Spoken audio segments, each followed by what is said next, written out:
마가복음 6장 1절에서 6절 말씀입니다. 우리 같이 읽겠습니다. 예수께서 거기를 떠나사 고향으로 가시니 제자들도 따르니라. 안식일이 되어 회당에서 가르치시니 많은 사람이 듣고 놀라 이르되 이 사람이 어디서 이런 것을 얻었느냐? 사람이 받은 지혜와 그 손으로 이루어지는 이런 권능이 어찌 됨이냐? 이 사람이 마리아의 아들 목수가 아니냐? 야고보와 요셉과 유다와 시몬의 형제가 아니냐?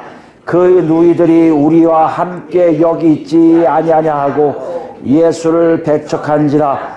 예수께서 그들에게 이르시되 선지자가 자기 고향과 자기 친척과 자기 집 외에서는 존경을 받지 못함이 없느니라 하시며 거기서는 아무 권능도 행할 수 없어 다만 소수의 병자에게 안수하여 고치실 뿐이었고 그들이 믿지 않음을 이상히 여기셨더라. 이에 모든 촌에 두루 다니시며 가르치시더라. 아멘. 지난 시간에 우리는 혈류증을 앓은 여인을 통해서 하나님 나라가 어떤 것을 우리가 보았습니다. 어땠죠? 하나님 나라는요, 신분과 상황에 전혀 상관없이 뭐만 있으면 된다고요? 믿음만 있으면 들어갑니다. 그리고 믿음을 가지고 살아가는 나라가 바로 하나님의 나라라고 우리 알아봤습니다. 그 믿음이 어떤 거예요? 하나님의 부르심과 이끄심의 온전한 반응이고요. 그 반응을 어떻게 한다고요? 먼저 하나님이 우리에게 뭘 주세요? 절절함과 간절함을 주시잖아요. 그래가지고 누굴 만나요? 예수님을 만나고요. 그 예수를 통해서 하나님 나라에 들어갈 뿐만 아니라 그 이후에도 어떤 일을 한다고요? 그런 하나님 나라에서의 가난함, 애통함, 절절함, 간절함이 우리를 계속해서 이끌어가고 있음을 우리는 알아보았습니다. 한 주간 여러분 어떠셨어요? 정말 하나님을 찾으셨습니까? 하나님을 막 만나고 싶어서 막 몸부림치셨습니까? 그것이 그냥 내 사정에 의해서, 내 상황에 의해서 그런 게 아니라 하나님이 나에게 놓고 하심에, 사인에 나도 모르게 절절함으로 하나님을 찾아서 기도하며 하나님을 찾았습니까? 하나님 나라는 그렇다는 거예요. 하나님 나라는 눈에 보이지 않지만요, 실제적으로 우리 나라, 우리 마음에, 우리 안에서 역사하고 있음을 분명하게 말씀하고 계시다는 것이에요. 마가는 우리에게 이렇게 얘기해요. 예수를 믿는다는 게 무엇일까? 예수를 믿는다는 것은 하나님의 노크 소리에 온전히 반응하는 결과고요. 그래서 변화된 것이고요. 그런 이끄임이 지금도 계속해서 내 안에 있음을 아는 것보다 예수를 믿는 것이라고 말하고 있다는 것이에요. 여러분, 예수 믿는 건요, 정확한 거예요. 구체적인 거예요. 실제예요. 추상이 아니에요. 지식이 아니에요. 이것을 우리에게 가지라고 마가가 예수 그리스도 이름으로 우리에게 계속해서 강구하고 있음을 우리가 보고 있다는 거예요. 오늘 더 나갑니다. 오늘 더 나가는데요. 6장 1절 보시면 예수께서 거기를 떠나서, 거기라고 표현하고 있어요. 거기라 보니까 앞에 있던 일들이었겠죠. 예. 갈릴리 바다 근처에서 예수님을 막 환대하고 또 뭐요? 죽은 얘가 살아나고 또요? 혈루증 앓는 여인이 다시 회복되는 역사가 일어난 그 거기서 떠나사 어디로 가고 돼 있어요. 어디로 가요? 고향으로 가시니. 지금 보니까 뭐요? 다시 카메라의 배경을 완전히 다시 바꾸고 있어요. 다른 지역으로 싹 가고 있어요. 고향이라고 나오고 있어요. 지명이 나오지 않고 고향이에요. 근데 우리가 알 수 있지만 마가복음 1장 9절 말씀이 뭐랬습니까? 예수님이 어디서 오셨다고 했어요? 나사렛에서 오셨다고 했어요. 그러니까 여기 보니까 고향이지만 우리가 알기로는 나사렛으로 가신 것을 알 수가 있다는 것이에요. 근데 혼자 가셨나요? 아니요. 제자들도 따르고 있어요. 예. 제자들이 같이 간다는 건 그 당시에 랍비들이 자기들의 도제 시스템을 갖고 있는 제자들을 같이 가서 순회하잖아요. 쭉 돌아다니면서 자기의 생각과 하나님 뜻을 증거하거든요. 그거 마찬가지로 이걸 보면 개인적인 목적으로 고향에 가시는 것이 아니라는 얘기예요. 예수님이 내가 고향을 찾아가 봐야지 한 게 아니라 분명하게 뭐가 있어요? 공식적인 일로 고향을 찾은 걸 우리가 알 수 있습니다. 뭐하러 하신 거예요? 2절 보니까 안식일 되어 회당에서 가르치시니 늘 해오신 일들이죠. 복음을 전파하시고 하나님의 나라를 가르치시는 일을 했단 말이에요. 근데 신기하게요, 많은 사람이 듣고 놀라 이르되 이 사람은 어디서 이런 것을 얻었느냐? 이 사람이 받은 지혜와 그 손으로 이루어지는 이런 권능이 어찌 됨이냐? 사람들이 놀람도 앞에 우리가 본 것처럼 거의 비슷하게 일어나요. 이렇게 보면 어떻게 보면 예수님도 고향에 가셔서 설교를 하셨는데 굉장히 환대를 받네 하고 생각할 수 있습니다. 왜요? 앞에 우리가 3장 후반서부터 계속 나오는 게 뭐예요? 친척들이 와서, 가족들이 와서 예수님이 사역하는 걸 자꾸 방해했잖아요. 그래서 내부자와 외부자를 따르고 날듯이 그쯤에 가족들은 그랬지만 우리 여기 고향 사람들은 예수님을 환대했구나 하고 생각할 수 있다는 것이에요. 그럼 그렇지 하고 생각할 수 있어요. 근데요, 3절 보니까 그것이 아닌 것을 알 수가 있어요.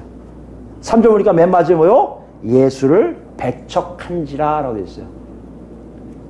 이렇게 배척하다는 뜻은요, 원래 헬라어로 였습니다. 걸림이 되다는 것이에요. 걸림되니까 넘어지잖아요. 실족하는 거예요. 실족하니까 쫓겨나는 거예요. 그러니까 화가 나요. 실족해 넘어지면 화가 나요. 믿음에서 멀어지는 걸 얘기해요. 근데 여기 보니까요, 수동태예요. 수동태는 누가 그랬다는 거예요? 예수님이 멀어진 게 아니라 이 사람들이 누구에 의해서 멀어지게 됐고, 믿음에서 멀어지게 됐고, 실족하게 되었고, 걸려서 넘어지게 되었고, 그러니까 나중에 화가 나게 된 것을 보여주고 있어요. 근데 그 원인이 누구예요? 여기 예수를이라고 되어 있지만 원래는 예수 때문에예요. 여러분 한번 생각해 보세요. 예수 때문에 화가 난 거예요. 그럼 위에서 막 놀라고 막 있던 일들이 예수님 때문에 기뻐서 그런 것이 아니라 오히려 화가 나서 그런 거구나 라고 할 수 있다는 것이에요. 2절에 나와 있는 이 놀람은 긍정적인 놀람이 아니라 부정적인 놀람이라는 것이에요. 저 사람이 어떻게 저렇게 가능하지? 저 사람이 왜 저러지? 이러고 있다는 것이에요. 이 상황을 더 정확하게 표현한 게 마가는 예수님의 말씀을 그대로, 예수님의 생각을 그대로 적은 것 같은 6장 초반에 그들이 믿지 않음을 이상히 여기셨더라 그랬어요. 여기 이상히 여겼다는 얘기는요, 되게 놀라신 거예요.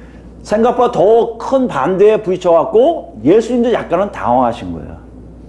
이 정도였을까? 이렇게 생각하신 것이 바로 6절의 말씀이란 말이에요. 그거 한번 생각해 보세요, 여러분. 예수님이 하나님의 아들이세요. 하나님이세요. 전지하세요. 전능하시지만 전지도 하세요. 다 아셨던 분이에요. 이 상황을 몰라셨을까요? 아셨을 거란 말이에요. 가면 고향 사람들 가면 환대받기는커녕 그들 때문에, 나 때문에 그들이 괴로움을 당했구나 그걸 알고 계셨다는 것이에요. 그럼 한번 생각해 보세요. 왜 오셨지? 마가는 그걸 가지고 그대로 따라오는 거예요. 예수님의 행적을 쭉 따라오면서 고향에 가신 장면을 찍고 있단 말이에요. 마가를 통해서 예수님이 제자들에게, 마가를 통해서 독자들에게, 우리에게 보여주고 싶은 메시지가 있는 거 아니겠습니까? 이런 상황이 일어날 수도 있다. 아니, 이런 상황이 일어난다는 것을 제자들에게, 우리에게 보여주고 있다는 것이에요. 뭘 보여주고 있을까요? 우리 여태까지 여러분 생각해 보세요. 귀신 들렸던 자가 이방인인데 귀신 들렸던 자가 회복돼서 예수의 제자처럼 살았어요. 혈루증 앓은 여인, 부정한 여인이에요? 여인이에요? 아무 가치가 없는 사람이에요? 누군지 몰라요? 그 여인이 회복된 것을 보았어요. 어린 소녀가 죽었는데 죽은 것이 아니라 자는 것을 알고 깨어나는 것을 다 구경했어요. 제자들 눈에 굉장히 승리하는 걸 봤단 말이에요. 예수님 간 곳곳마다 승리의 나팔이 불렸었는데 오늘 여기는 그렇지가 않은 것을 보여주고 계시다는 얘기예요. 그것도 굉장히 아이러니하게 모순적으로요. 어디에서요? 예수님의 고향 사람들에 의해서. 이걸 통해서 예수님이 보여주신 거예요. 그대로 보는 거예요. 얘들아 뭘 보고 있니? 이상하네요. 하나님, 예수님. 어떻게 하나님 나라의 모습 속에 두 가지가 공존합니까? 제가 생각하기에요. 이 앞에 내용들, 기적적인 역사들, 귀신 들렸던 것뿐만 아니라 혈루증과 소녀가 살아난 것을 제대로 기억한 제자들이 이 대목도 제대로 기억하고 있을 거예요. 너무나 상반되기 때문에, 너무 대조적이기 때문에 하나님 나라는 이런 것인가 싶을 정도로 너무나 상반된 일들이 동시에 일어나고 있음을 제자들이 기억하고 있었을 거예요. 그것을 마가는 이렇게 우리에게 독자들에게 전달하고 있다는 것이에요. 한번 생각해 보세요, 여러분. 하나님 나라가 어떤 곳입니까? 하나님 나라 생각하면요, 승리예요, 기쁨이에요, 평강이에요. 그런데 왜 그러죠? 그렇게 아닌 사람들이 많이 있다는 것이에요. 우리 현실 한번 볼까요? 우리도 그 책에 얘기하잖아요. 이상하게 믿지 아니할 것 같은 사람들이 예수께 오고요. 그죠? 잘 믿을 것 같은 사람들이 예수께 안 와요. 오히려 멀리 피하고 자기 멋대로 살다가 그냥 하나님과 관계없이 삶을 살다가 돌아가신 분도 많이 있음을 볼 수 있습니다. 그뿐만인가요? 교회 안에도 마찬가지예요. 많은 목사님들이 그렇게 얘기하세요. 많은 목사님들이 공통적으로 얘기하는 게 참 재밌습니다. 설교 시간이나 뭔가 이렇게 구역 예배 같이 가서 신방 예배를 다 들을 때 보면 하나님의 복음에 자기의 일상생활의 얘기 아니라 복음 얘기, 예수 그리스도의 죽으심과 부활하심과 성령의 충만하심을 얘기할 때 희한하게 고개들이 돌아간다는 거예요. 딴 데 보면 돼요. 어떤 사람들은. 어떤 사람들은요, 고개 빳빳 들고 그걸 봐달라고 이렇게 그게 뭔가 궁금해하는 사람이 있다는 것이에요. 하나님 나라가 동일하게 승리로 가는 것도 있는 게 아니라 승리하는 곳과 있고 패배하는 곳도 있고 잘 먹히는 곳도 있고 잘 먹히지 않는 곳이 있다는 것이에요. 예수님 제자들에게 그것을 보여주기 시작하십니다. 왜요? 다음 주 여러분 읽으시면 알겠지만 제 아들을 파송하세요. 나가서 일하게 하신단 말이에요. 이런 일들 속에서 독자들에게 동일하게 얘기하고 있습니다. 왜 이렇게 일어나고 있는지를 너희도 한번 생각해 보라는 것이에요. 그 이유는 여기에 뚜렷하게 나온 건 없어요. 우리가 힌트를 얻을 수 있는 것이 뭐예요? 4절 말씀이에요. 왜 이런 일이 일어났냐? 예수께서 그들에게 4절입니다. 그들에게 이르시되 선지자가 자기 고향과 자기 친척과 자기 집 외에서는 존경을 받지 못함이 없느리라 하시며, 여기 역으로 얘기했지만 반어법으로 얘기했지만 무슨 말이에요? 선지자가 자기 고향 가서는 환영을 받지 못한다는 뜻이에요. 선지자가 누굽니까? 선지자는요, 하나님의 영이 들어가서 하나님 말씀을 그대로 대언하게 하는 특별한 존재들이에요. 어느 지역에도 선지자가 있으면 선지자 말을 안 들으면 곧 뭐하고 연결돼요? 죽음과도 연결이 돼요. 그럼 무시무시한 존재인데 희한한 건요, 고향 사람들은 그 선지자 말을 듣지를 않는 경우가 많이 있다는 것이에요. 인정을 하지 않는다는 것이에요. 왜 그럴까요? 왜 안 할까요? 그 사람이 자라온 환경은 다 아는데요. 어떻게 살고 어떻게 뭐 잘한 것만 있을 수 있겠습니까? 잘못한 일도 알 거 아니에요. 실수도 많이 한 거 알 거 아니에요. 어떻게 보면 자기 머릿속에 그 사람에 대한 모든 자료가 있어서 오히려 이 자료가 선지자로서의 그 사람의 말을 제대로 듣지 못하고 인정하지 못한 경우가 많이 있다는 것이에요. 이건 어떻게 보면요, 인간 자체들, 사람의 일반적인 속성을 얘기하고 있습니다. 뭘 얘기해요? 자기가 갖고 있는 생각들, 자기가 갖고 있는 기준들, 자기가 갖고 있는 고정관념이 있으면 다른 사물이 들어올 때 그것에 의해서 먼저 판단하고 그것이 좋은 건가 나쁜 것인가를 확인하고 받아들인다는 얘기예요. 이걸 바꿀 수 있다? 바꾸지 못한다는 것이에요. 실제합니까? 지금 하나님 나라에 대해서 얘기하시는 거예요. 하나님 나라에 복음이 들어가는데, 하나님의 능력이 들어가는데도 사람들이 다 변화되지 않는 이유는 뭐라고요? 그들 안에 자기들만의 고집, 자기들만의 생각, 자기들만의 기준이 있어서 그것과 자꾸 마찰이 하고 충돌이 하면 받아들이지 못하는 것이 일반적인 사람의 속성이기 때문이라고 예수님이 말씀하고 계시다는 얘기예요. 여기 비슷한 내용이 전도서에 나옵니다. 전도서 볼까요? 전도서 9장 957페이지 있습니다. 13절부터입니다. 9장 13절. 제가 읽습니다. 내가 또 해 아래에서 지혜를 보고 내가 크게 여긴 것이라니. 해 아래에서 지혜를 본다는 건요, 전도자가 지혜서거든요. 지혜를 알려주는 사람들한테 이런 식으로 사람들은 살고 있다는 것을 보여주고 있어요. 내가 보니 또 이렇게 살고 있더라 이 뜻이에요. 14절입니다. 곧 작고 인구가 많지 아니한 어떤 성읍에 큰 왕이 와서 그것을 에워싸고 큰 흉벽을 쌓고 치고자 할 때, 이건 공격하러 왔다는 거예요. 조그만 성읍에 큰 왕이. 근데 그 성읍 가운데 가난한 지혜자가 있어서 그의 지혜로 그 성읍을 건진 그것이라. 가난한 지혜자에 의해서 그 성을 건져요. 성을 건지는데, 그러나 중요한 건 다음 얘기예요. 그 가난한 자를 기억하는 사람이 없었도다. 그러므로 내가 이르기를 지혜가 힘보다 나으나 가난한 자의 지혜가 멸시를 받고 그의 말들을 사람들이 듣지 아니한다 하였노라. 여기 보시면 알겠지만 가난한 지혜자에 의해서 성읍이 살아나요. 자기들 생명이 건져져요. 그런데도요, 뭐 때문에요? 이 사람이 가난하다는 이유로 사람들이 이 사람을 인정하지 않는다는 것이에요. 자기들이 득을 봤을지언정 그 사람을 인정하지 않는 것이보다 세상 사람들의 모습이라고 지금 우리에게 보여주고 있어요. 오늘 예수님의 고향 사람들이 바로 이런 거예요. 자기 생각이나 아무리 생각해도 예수 때문에 오히려 내가 상처를 받아 이렇게 된다는 얘기예요.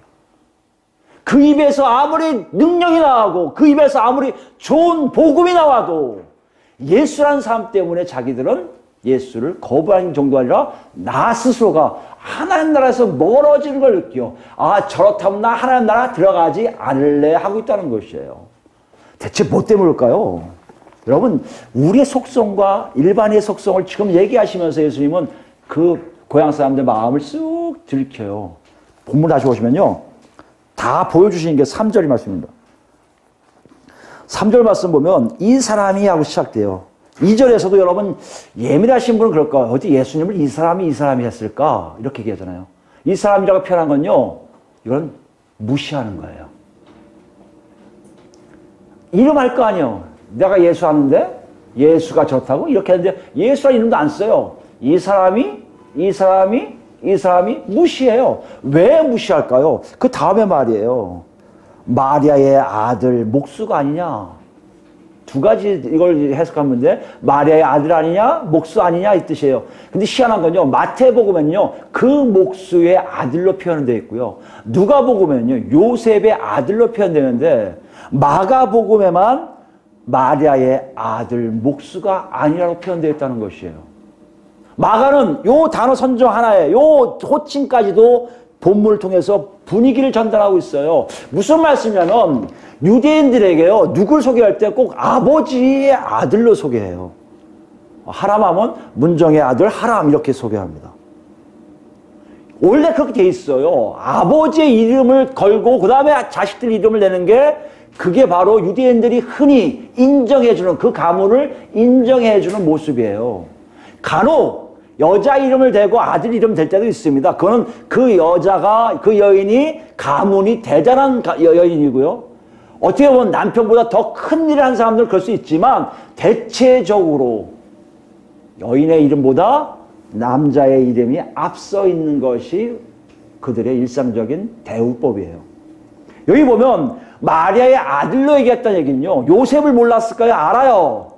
마리아의 아들이 한다는 그만큼 예수라는 존재를 굉장히 낮게 여기는 거예요. 그래서 어떤 학자들 심지어 뭐라고 얘기하냐면요. 마리아의 아들이라는 표현은 이것이다. 요셉을 알고 있는데 요셉이 낳지 않은 누가 아버지인지 모르는 애를 낳은 여인으로 표시한다는 얘기예요.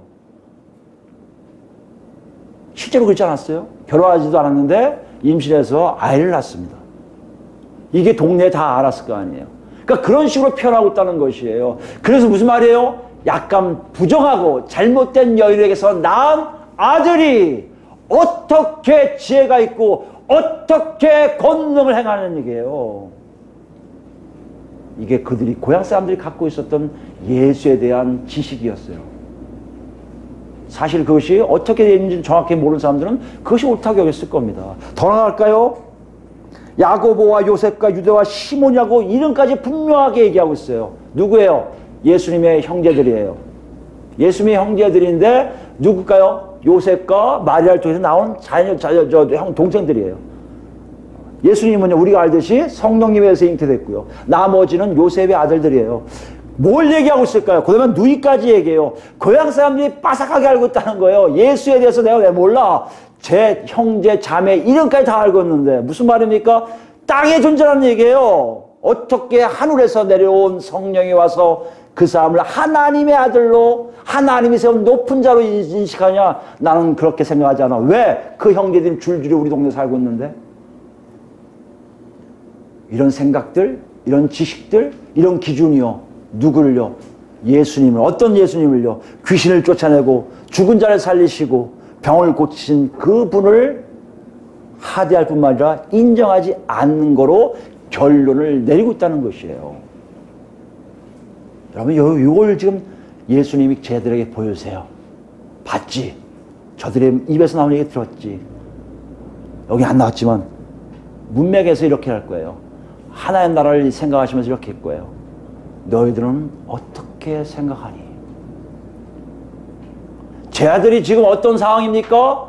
호명받았어요. 2명씩 짝짝 내보낼 거예요. 이제 그 전에 다 가서 보여주고 있어요. 하나님 나라의 역사를 예수 그리스도를 통해서 다 보여주고 계세요. 그런데 마지막 같은 장면이 뭐라고요? 고향에 딱 와서 보니 고향 사람들은 오히려 예수님에 대한 험담이 아니라 실제 사실인 것 같은 뉴스를 계속해서 보여주고 있다는 것이에요.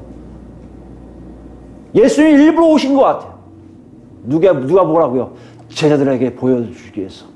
그리고 물어보시는 거예요. 야, 니들 이런 일이 정말 있다면, 정말 사실이라면 다시 얘기할까? 내가 어떻게 보면 우리 아버지의 아들이 아니고 사생아라고 불린다면 다시 얘기할까? 내가 정말 성령의 죄임받은 존재가 아니라 그냥 이 땅에 사는 사람이라고 한다면 너희들은 어떻게 선택할 것이냐 물어보시는 거예요.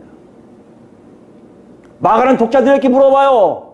어려움 당하는 박해 당한 로마의 크리스찬들이요, 너희가 실제적으로 믿는 예수가 이런 존재라면 그래도 너희는 예수를 쫓아갈래? 우리도 그렇게 묻지 않습니까? 우리는 어떻게 해요? 실제 우리 주변에 보면요, 하나님을 믿겠는데 예수를 못 믿겠다는 사람 참 많아요. 하나님은 존재하신 것 같고 신인 것 같은데 예수가 하나님이라고 믿을 수 없어요. 사람 많아요. 하나님 나라 들어가는 거 아는데, 하나님이 통치하신 나라는 아는데 예수 말을 통해서 하나님 나라 들어간다고 나 못 믿겠어. 왜? 예수가 어떤 존재인데 사람이잖아. 또 누가 얘기하니까 뭐 어떻게 해서 자식도 낳았다며 이런 식으로 얘기하고 있다는 것이에요. 이런 와중에 우리에게 물어보세요. 너희는 그렇게 들리는데 예수를 어떻게 할 거냐 문제예요. 따라갈 거냐 아니면 도망갈 거냐 물어보고 있다는 얘기예요. 여러분 어디로 가실 거예요? 어떻게 가실 거예요? 이 상황을 지금 심각하게 고민하고 계세요. 하나님 나라가 뭔지를 설명하는 단계에서 가장 핵심 있던 예수 때문에 오히려 신쪽당하는 사람들을 보여주심으로 그래도 네가 나를 따라갈래 하고 물어보고 계시다는 것이에요.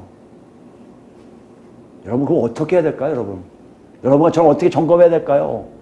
한번 곰곰이 생각해야 되지 않겠습니까? 여러분 예수 믿는 거요, 하나님 나라 백성 되는 거요, 하나님과 동행하는 거요, 어떻게 보면 굉장히 우리 속에 에이 맞아 머릿속에 쉽게 이해할 수 있을 것 같지만 성경에서 얘기하는 예수님 우리에게 제시하는, 아니 예수님의 사도들이 제시하는 내용들을 보면요, 실제가 아니고 정말 우리 안에 실제가 아니고 지식이 아닌 어떤 내 안에서 움찔거리는 것이 없으면 전혀 그렇게 따라갈 수가 없게 될 존재가 될 가능성이 많이 있다는 것이에요.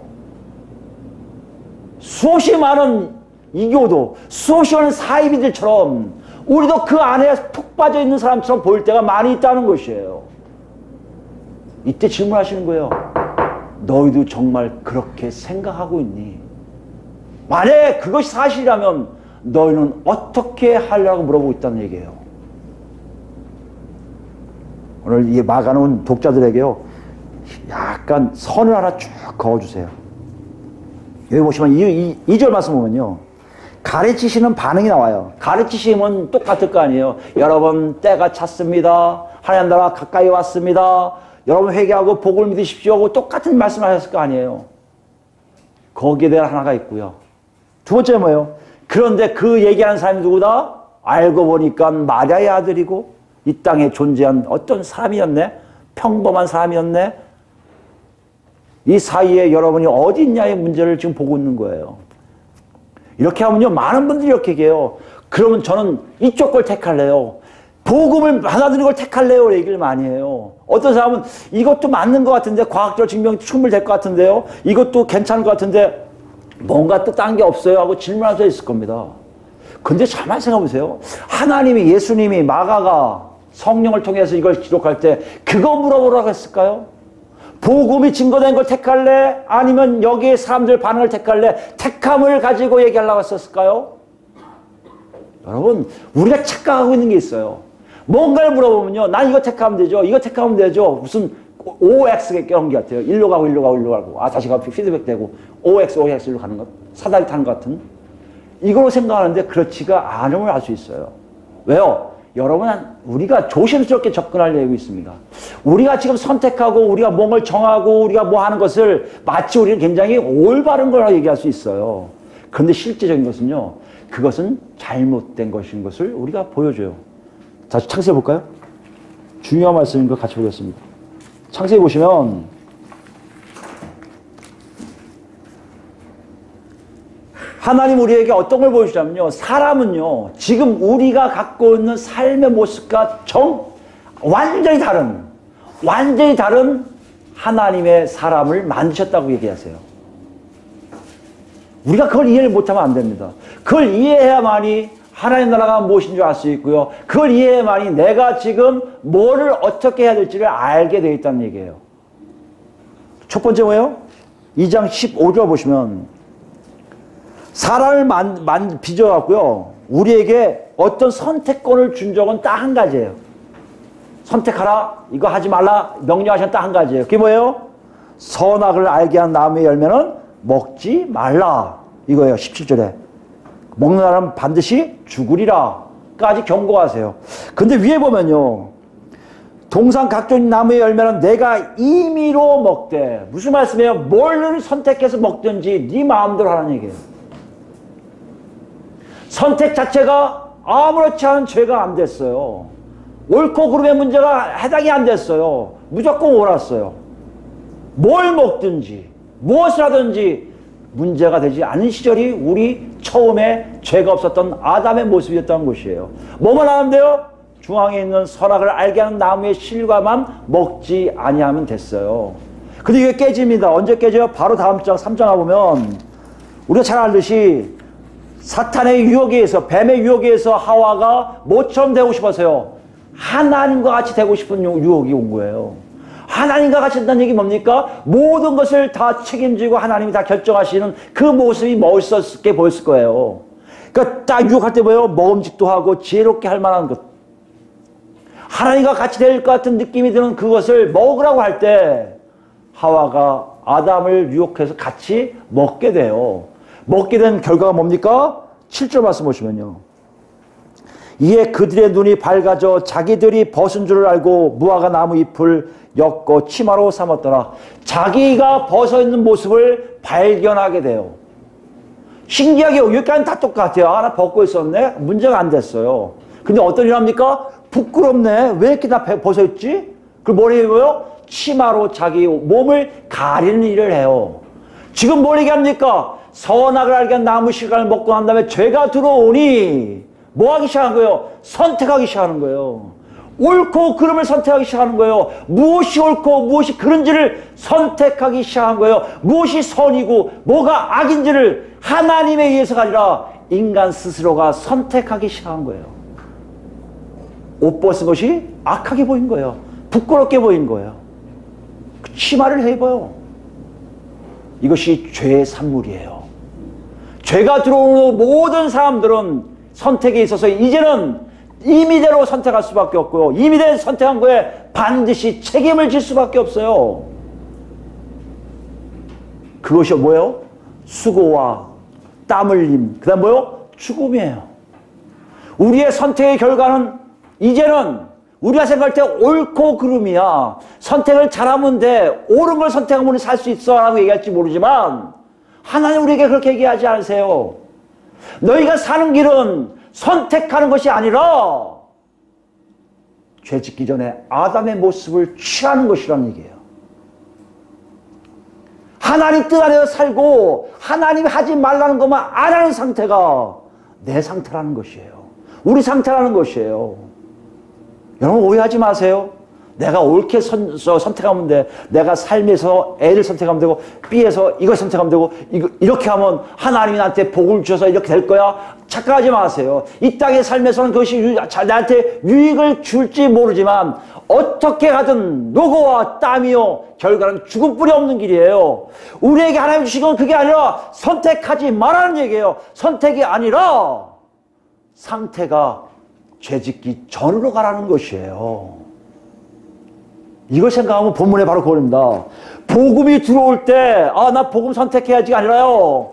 복음이 들어올 때, 내가 저걸 선택해야지가 아니라, 지난 시간 혈루증의 여인이 와서 놓고만 하면 손만 잡으면 아니 옷만 잡으면 되겠구나 하고 잡아야지 오는 것처럼 자기도 모르게 상태가 바뀌어서 하나님을 찾을 수밖에 없는 길로 가는 사람들이 하나님 나라 백성이라는 것이에요. 그 얘기를 들은 다음에 아 그것이 나한테 맞는 얘기인가?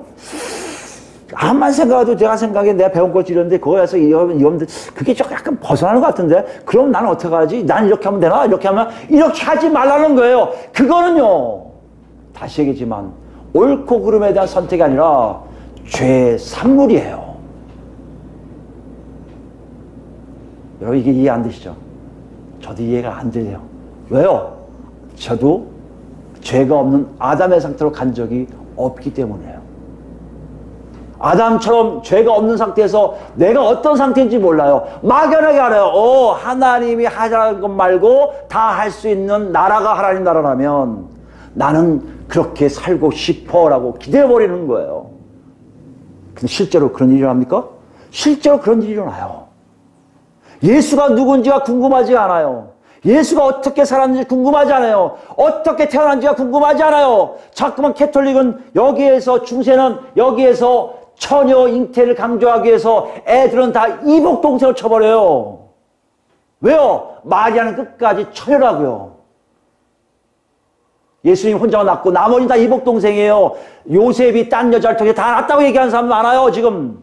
그런 거짓말은 아니에요. 잘못한 거예요. 선택하지 말라는 거예요. 왜 그런 선택을 해요? 뭐라는 건요? 내가 지금 어디 가 있냐를 보라는 거예요. 그걸 알려주는 것이 요한복음에 있습니다. 대체 이게 무슨 얘기길래 저렇게 어렵게 얘기하나? 자, 요한복음 6장을 보시면 이게 신비예요 사실. 신비입니다. 6장 60절 말씀 보세요. 60절. 아마 똑같이 여러분이 이렇게 있을 거예요. 목사님 너무 어려워요. 그럴 거예요. 아마. 60절 뭐예요? 6장 60절. 제자 중 여럿이 듣고 말하되 이 말씀은 어렵도다. 누가 들을 수 있느냐 한데 뭐에 대한 여러분 아시겠지만 예수님을 뭐라고 표현했어요? 난 생명의 떡이다. 내 살을 먹고 내 피를 마신 자들은 생명이 있다고 하세요. 마지막 날에 다시 살아날 것이라고 말씀하시는 그 다음이에요. 근데 사람들은 이걸 이해를 못해요. 선택할 수 있는 게 없어요. 어떻게 저 사람 피를 먹고 저 사람 몸을 먹으라는 얘기지? 만나는 분명히 내가 아는데 저 사람이 만나 생명의 떡이라고? 이해를 못하겠다는 것이에요.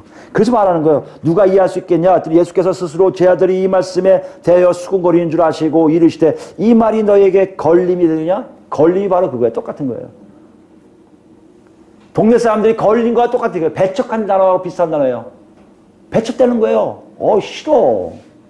나 딴 거 다 좋겠는데 하나님 나라 다 알겠는데 예수가 저에게 얘기하는 거 내 살을 먹고 내 피를 마셔? 나는 그 이해가 안 돼. 이해하라는 거 아니에요? 여러분 내가 선택하라는 거 아니에요? 즉 선택의 문제로 사람들은 자꾸 생각해요. 예수를 믿으면 이거 선택하고 저거 선택하고 이거 선택하는 무슨 옵션을 정하는 것 같은 느낌이 드는데 그것이 아니라는 얘기예요. 예수님 말씀하잖아요. 너희에게 걸림이 되느냐? 그러면 너희는 인자가 이전에 있던 곳으로 올라가는 것을 본다면 어떻게 하겠느냐? 살리는 것은 영이니 육은 무익하니라. 내가 너에게 이런 말은 영이요 생명이라. 무슨 말씀하시는 거예요? 눈에 보여서 너희가 선택하고 하는 것이 아니라 네 머릿속도 아닌 네 안에 있는 영이 하나님의 작동에 의해서 바뀌는 거라고 말씀하시는 거예요. 여러분 예수 믿는 거 예수님 말씀하실 때 여러분 여기가 바뀌어야지 이게 바뀌면 안 돼요. 이게 헷갈려요. 이 머리가 안 되니까 자꾸 쓸데없는 생각들이 난단 말이에요. 그거 얘기하시는 거 아니에요, 여러분. 선택하라는 거 아니에요. 네 안에 이것이 쫙 돌아갔냐를 보라는 거예요. 그래서 말씀하세요. 육이 아니라 영이니라. 눈에 보이는 것이 아니라 너희 안의 상태가 바뀌고 있음을 네가 아냐고 물어보고 계시다는 얘기예요. 64절입니다. 그러나 너희 중에 믿지 아니한 자들이 있느니라 하시니 이는 예수께서 믿지 아니한 자들이 누구며 자기를 팔자가 누구인지 처음부터 아심이로라. 또 이르시되 그러므로 전에 너희에게 말하기를 내 아버지께서 오게 하여 주지 아니하시면 누구든지 내게 올 수 없다 하였노라 하시니라. 보세요. 또 반복하잖아요. 아버지께서 나에게 부르신다면 지난 시간에 우리 얘기했잖아요. 혈루증 한 여인이 가야지 옷만 잡으면 뭐하 이거지요. 아버지가 예수께로 끌고 가 계신 거예요. 그것이 내 안에 있다면 여러분은 사랑하는 거예요. 선택의 문제가 아니에요. 아담, 죄 짓기 전에 아담으로 가는 거예요. 하라는 거 하고 안 하는 거로 가는 거예요. 그것이 우리 안에 스스로 작동하기 시작한다는 얘기입니다. 그것이 얘기하시는 거예요. 그런데도 너희들은 다 선택한다고 왔는데 나를 믿지 않는 사람이 많이 있다는 것이에요. 누구처럼요? 오늘 본문에 나오는 고향 사람들처럼. 예수님에 대해서 하나 둘 체크하면서 야 이거 예수 이거 뭐 이런 사람을 내가 믿어? 나 못 믿겠어. 이런 사람 필요 없어. 나 저 하나님 나라 알아는 모르겠어. 나 복음인지 뭔지 다 이런 식의 사람들이 되게 많이 존재할 수밖에 없다는 것이에요. 66절입니다. 그때부터 그의 제자 중에서 많은 사람이 떠나가고 다시 그와 함께 다니지 아니하더라. 보세요. 제자라는 것은요 정말 죽기 살기로 같이 가겠다고 맹세한 사람들이에요. 선택한 사람들이에요. 근데 그 선택한 사람들이 다 떠나요. 왜요? 걸림이 되니까. 왜요? 이해가 안 되니까요. 왜요? 머리로 생각하니까요. 왜요? 성령이 와서 내 안에 뒤집어진 역사가 없으니까요. 이 안이 바뀌어야지 이해가 될 거 아니에요. 저분이 지금 뭘 얘기하는지 알 거 아니에요. 근데 신기한 일을 합니다. 예수께서 12제자에게 이르시되 너희도 가려느냐? 오늘 본문의 질문이에요. 얘들아 너희 춤 내 고향 사람들 저렇게 얘기하는데 저거 듣고 너희 어떻게 할래? 떠날 거야? 같이 갈 거야? 그 질문에 대신 대답하겠어요. 68절 시몬 베드로가 대답하되 주여 영생의 말씀이 주께 있사오니 우리가 누구에게로 가오리까? 우리가 주는 하나님의 거룩하신 이신 줄을 믿고 알았사옵나이다. 아멘. 이런 고백이 자기 입술에서 나오는 거예요. 베드로가 머리를 선택하지 못한 사람이라고 했습니까? 아니요. 하나님이 그 영을 움직이고 계시는 거예요. 움직이니 영생의 말씀이 들리기 시작하는 거예요. 움직이니 영생의 말씀을 하시는 그분이 어떻게 했든 간에 나에게는 하나님의 거룩하신 자인 것을 고백한다는 것이에요. 여러분 이것이 오늘 본문에 나온 신비예요. 우리에게 전해주고 싶으신 거예요. 우리에게 묻고 계신 거예요. 우리 너무 쉽게들 예수를 선택하라고 자꾸 얘기하는데 착각하지 마세요. 우리 선택할 수 없어요. 우리가 얼마나 똑똑하다고 선택합니까? 우리가 얼마나 잘났다고 선택합니까? 아시기에 예수님이 십자가 못 박혀 돌아가신 거 아니에요. 아시니까 우리의 모든 것을 아시고 성령님 보내신 거 아니에요. 그런 선택의 문제가 아니에요. 내 안이 지금 성령에 의해서 뒤집어지는, 아니 하나님의 노크 소리가 들리는지, 아니 나도 살릴 줄 아는 여인처럼 옷만 잡으면서 하나님께 나아가는지를 분명하게 아는 것이 뭐다? 하나님 나라의 백성이라는 것이에요. 본문에 보시면요 5절서부터 이렇게 얘기해요. 이런 사람들 찾고 계세요. 예수님이요 고향 사람을 다 구원받게 하셨을 거예요. 그런데도요 안 받으니까, 피하니까, 자기들 스스로가 멀리하니까 5절 보세요. 아무 권능도 행하실 수 없어. 아무 권능 행할 수 없다는 얘기는요 권능이 나가지 않는다는 게 아니라 그들이 하나님 나라에 들어오지 못했음을 얘기해요. 그런데 신기한 건요 소수의 병자에게 안수하여 고치실 뿐이더라. 소수가 있었다는 얘기예요. 소수.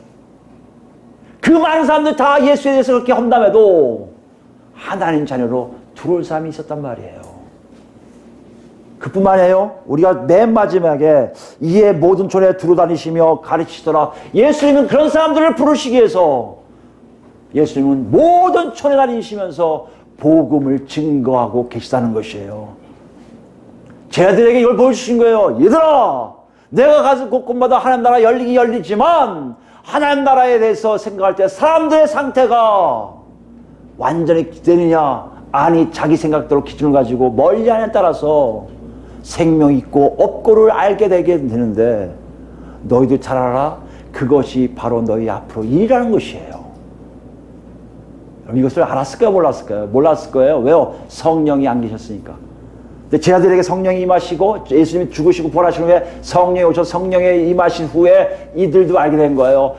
이걸 얘기하시려고 했구나. 이거였구나. 라고 했던 거예요. 그 중에 대표 사람이 누구예요? 바울이에요. 바울은 뭐 영리한 사람이에요. 모든 걸 다 아는 사람이에요. 암만 머릿속으로 생각해봐도 선택해봐도 예수는 가짜예요. 가짜 메시아예요. 저 가짜 메시아를 인하는 사람 다 죽이는 것이 뭐다? 오히려 하나님의 영광을 위해 살던 생각했던 사람이에요. 근데 그 사람이 실제적으로 그런 선택이 아니라 실제 하시는 생명의 예수를 만나니까 뒤집어져서 쓴 글에 이런 내용이 있어요. 고린도후서 볼까요? 고린도후서 5장입니다. 고린도후서 5장 14절부터 290페이지 있습니다. 그리스도의 사랑이 우리를 강건하시는도다. 우리가 생각하건대 한 사람이 모든 사람을 대신하여 죽었은즉 모든 사람이 죽은 것이라. 아, 그분이 죽으심이 우리 모두를 다 살리기 위한 죽으심이라는 걸 알게 된 거예요. 그 다음에 얘기합니다. 그가 모든 사람을 대신하여 죽으심은 살아있는 자들로 하여금 다시는 그들 자신을 위하여 살지 않고 오직 그들을 대신하여 죽었다가 다시 살아나신 이를 위하여 살게 하려 함이라. 삶의 방식이 달라지고 있음을 알아요. 선택의 여지가 아니에요. 이걸 선택하다 이걸 선택하다 아니라 그분 안에서 살기 위해서 옛날에 아담이 했던 것처럼 실과를 가운데 있는 선악을 알게 하는 실과만 못지않고 모든 것을 임의로 하는 것처럼 오직 예수 그리스도만을 위해 살겠다고 내 상태가 뒤바뀌어 있는 것을 알겠다는 거예요. 여러분, 예수 믿는 거는요, 여기 정리된 게 아니에요. 여기가 바뀌어요. 여기가 바뀌면요, 성경에는 신자이거든요. 훨씬요. 신자이 바뀐다는 건요, 모든 삶이 온전히 바뀌어 있음을 얘기해요. 세상을 향한 것이 아니고 내가 선택하는 것이 아니고 오직 예수님만을 위해 살겠다고 나도 모르게 가고 있음을 안다는 것이에요. 16절입니다. 그러므로 우리가 이제부터는 어떤 사람도 육신을 따라 알지 아니하노라. 비록 우리가 그리스도 육신을 따라 알았으나 이제부터는 그같이 알지 아니하노라. 이거 자기 고백 같지 않습니까? 그리스도를 육신을 따는 거예요. 저게 무슨 메시아야, 가짜지, 이랬던 사람이었거든요. 알고 보니까 아니에요. 그 안에 있는 놀라운 하나님의 역사를 안 거예요. 그 다음부터 이 바울 사도가 고백합니다. 내가 사람들을 외모로 평가하지 않겠다. 육체로 평가하지 않겠다. 무슨 말이에요? 내 스스로에 갖고 있는 선택 기준으로 살지 않겠다는 것이에요. 여러분, 바울 사도가 그것을 얘기하고 있어요. 오늘 예수님 말씀하신 그거예요. 니들 기준으로 살지 마. 니들 생각으로 살지 마. 너희들 생각할 때 예수도 가장 찌질이가 되고 가장 이상한 사람이 되어버릴 수 있어. 정말 하나님 안에 하나님이 이끄심에 너희를 맡기니 너희는 그때부터 세상의 기준이 아닌 하나님의 기준으로 모든 것을 관찰할 수 있게 됐다는 것이에요. 그리고 유명한 선언을 합니다. 17절입니다. 그런즉 누구든지 그리스도 안에 있으면 새로운 피조물이라. 이전 것은 지나갔으니 보라 새 것이 되었도다. 아멘. 아담이 창조된 것처럼 너희를 새롭게 빚어놓으셨다는 얘기예요. 우리를 새롭게 빚어놓으셨다는 거예요. 이제는 아담이 했었던 것처럼 충분하게 다 할 수는 모르지만 어느 정도 하나님 뜻 안에서 내 삶을 영위할 수 있는 힘이 우리 안에 성령을 통해서 나타나기 시작했다는 것이에요. 오늘 본문 이걸 얘기하고 있어요. 그 예수를 만났냐고 물어보고 있어요. 세상이 얘기하는 예수, 너의 생각 기준에 의한 예수, 사람들이 말하는 그 예수, 이게 아니라 실제적인 생명을 주시는 그 예수를 만났냐고 물어보세요.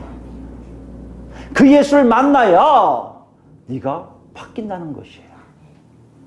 그 예수를 만나야 복음을 통해 하나님 나라 들어온다는 것이에요. 우리에게 적용해 볼까요? 그 예수를 만나야 예수가 부활했니? 안 했니? 십자가에 못 박혔니? 안 못 박혔니? 결혼했네? 안 했네? 이것이 문제가 하나도 되지 않게 된다는 것이에요. 그 예수를 만날 때 비로소 내가 하나님 나라의 백성인 거 알기에 그런 일들이 실제적 사건으로 다 정리가 될 수밖에 없게 된다는 얘기예요.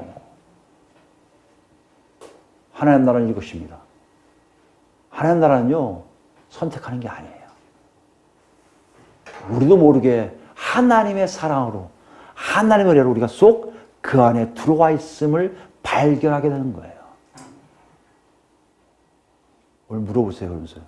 정말 그 안에 있니? 그걸 지금 체험하고 있니? 고린도전서 1장을 마지막 보겠습니다. 고린도전서 1장이에요. 1장 18절부터 볼까요? 이 내용을 여러분 지식적으로 이해하지 마시고요. 체험적인 언어를 한번 생각해 보세요. 이해가 되실 겁니다. 십자가의 도가 멸망하는 자, 1장 18절부터입니다. 멸망하는 자들에게는 미련한 것이요. 십자가 도가 뭐예요? 십자가의 말씀이에요. 예수님이 십자가에 돌아가셨습니다. 그래서 죽으셨습니다. 부활하셨습니다. 그래서 여러분 다 살아나셨습니다. 이때 헬라인들은 지혜를 따지는 사람들이에요. 미련하고 지혜 있는 것을 굉장히 구별하려고 애쓰는 사람들이에요. 선택의 폭이 미련인가 아닌가 차이예요.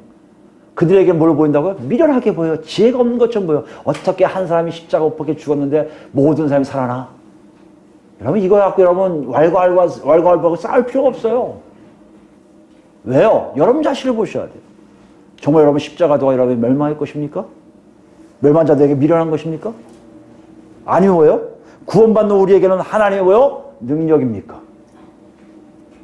여러분 상태가 바뀌고 있는 걸 알 수 있을 거예요. 선택의 폭이 아니에요. 아, 나 십자가를 능력으로 볼래. 그렇다고 여러분 능력 되는 거 아니라는 얘기예요. 여러분이 그 안에 들어가야만이 하나님의 능력을 체험하게 되는 것이에요. 20절입니다. 지혜 있는 자가 어디 있느냐? 선비가 어디 있느냐? 이 세대의 변론가가 어디 있느냐? 하나님께서 이 세상에 지혜를 미련하게 하신 것이 아니냐? 하나님의 지혜에 있어서 이 세상이 자기 지혜로 하나님을 알지 못하므로 하나님께서 전도에 미련한 것으로 믿는 자들을 구원하시기를 기뻐하셨도다. 전도라는 미련한 방법이에요. 예수 믿으세요. 예수 믿으시면 됩니다. 혹시 예수 아시나요? 이거 얼마나 미련해요. 죽은 사람을 얘기한다는 게 얼마나 미련합니까? 그런데 이런 방법 하는 이유가 뭐라고요? 세상의 지혜가 아무것도 아닌 것을 알게 하시는 거예요. 무슨 말입니까? 세상은 그렇게 사는 게 아니야. 이렇게 살아야 돼. 아무리 설명해도 변화가 되지 않은 사람들이 예수가 이랬습니다. 그래요? 했다면 그 사람들은 완전히 바뀐다는 거 아니에요. 지금 예수님이 그걸 하러 오신 거 아니에요. 고향 사람들에게. 고향 사람들 뻔히 반대할 거 알아. 그러나 가신 거예요. 왜요? 그들에게도 미련하게 볼지 모르지만 하나님의 자녀임을 선포함으로 그들에게도 기회를, 아니 생명을 주시고자 하셨던 거 아니겠습니까? 여러분 삶을 생각해 보세요. 세상에 지혜가 얼마나 뛰어난지 모르는 그게 지혜였습니까? 아니요. 예수님을 만난 그 자체가 지혜의 이상이란 거 아니에요. 22절입니다. 유대인은 표적을 구하고 헬라인은 지혜를 찾으나 우리는 십자가에 못 박힌 그리스도를 전하니. 유대인에게는 꺼리끼는 것이요. 거리끼는 똑같은 거예요. 넘어지게 하는 거예요. 실족하게 하는 거예요. 이방인에게는 미련한 것이에요. 무식한 것들, 저런 걸 믿고 있다니. 이게 뭐라고요? 인간이 선택한 결과예요. 옳고 그름 따진 결과예요. 거리끼고 미련하게 보이는 것이 보다 십자가란 말이에요. 24절입니다. 잘 들으셔야 돼요. 오직 부르심을 받은 자들에게는 유대인이나 헬라인이나 그리스도는 하나님의 능력이요 하나님의 지혜니라. 여기에 마리아의 아들, 뭐 요셉의 형 그런 거 안 나와요. 왜 안 나오는지 아세요? 예수를 만난 사람들은 그게 하나도 안 중요해요. 우리에게 뭐가 중요해요? 그분이 나의 능력이요 지혜인 것을 알기 때문에 그분 자체만 중요한 거예요. 선택이 아닙니다. 상태가 돼야 돼요. 25절입니다. 하나님의 어리석음이 사람보다 지혜롭고 하나님의 약하심이 사람보다 강하니라. 형제들아 너희를 부르심을 보라. 육체를 따라 지혜로운 자가 많지 아니하며 능한 자가 많지 아니하며 문벌 좋은 자가 많지 아니하도다. 형제들아 너희 부르심을 보라. 뭐하는 거야? 모인 사람들이 다 세상 사람들보다 다 좀 레벨이 낮다고 너희들이 인정할 수밖에 없지 않냐 이거예요. 왜 그러냐? 그러나 하나님께서 세상에 미련한 것들을 택하사 지혜 있는 자들을 부끄럽게 하려 하시고 세상에 약한 자들을 택하사 강한 것들을 부끄럽게 하려 하시며 하나님께서 세상에 천한 것들과 멸시받은 것들과 없는 것들을 택하사 있는 것들을 폐하려 하시나니 여기에 하나님 나라에 왜 하나님 능력이 있는데도 그 많은 사람들이 다 하나님을 외면하고 도망가는지를 말씀하고 계시는 거예요. 자기들이 똑똑하기 때문에 자기들이 잘났기 때문에 안 믿는 거예요. 아무리 머릿속에 굴려서 선택해보니 그 사람은 내가 따라갈 사람이 아닌 걸 스스로 얘기하는 거예요. 오늘 그걸 얘기하고 있어요. 28절입니다. 있는 것들 다 폐하려 하시나니 29절 이는 아무 육체도 하나님 앞에서 자랑하지 못하게 하려 하심이라. 이게 아담이 죄 짓기 전의 모습이에요. 육체를 가진 사람이 하나님 앞에서 자랑할 수 있는 게 하나도 없어요. 그걸 아는 게 뭐다고요?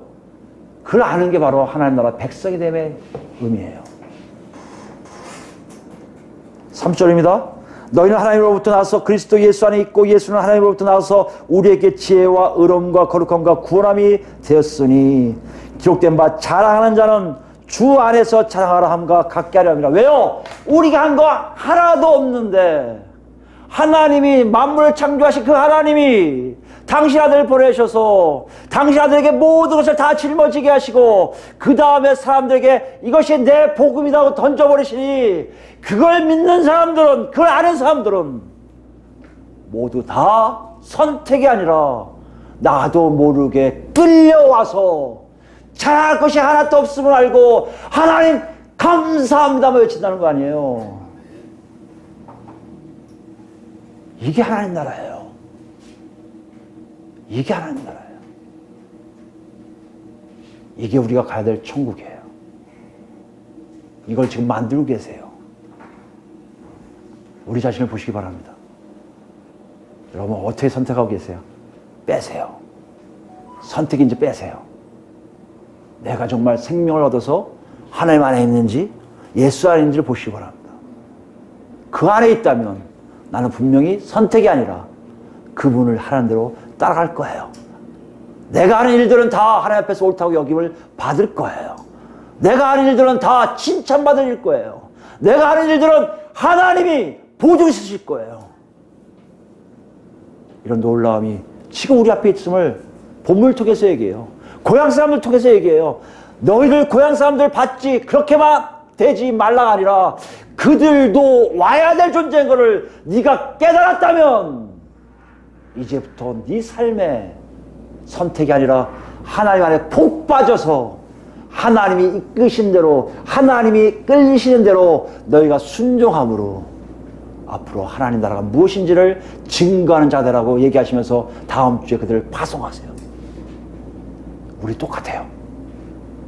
우리도 그런 삶을 삶으로써 옆에 사람들에게 하나님 나라가 뭔지를 보여주세요. 저 보면 알잖아요. 이렇게 사는 거예요. 이렇게 외칠 수 있는 우리 모두가 되길 예수 그리스도로 축원드립니다.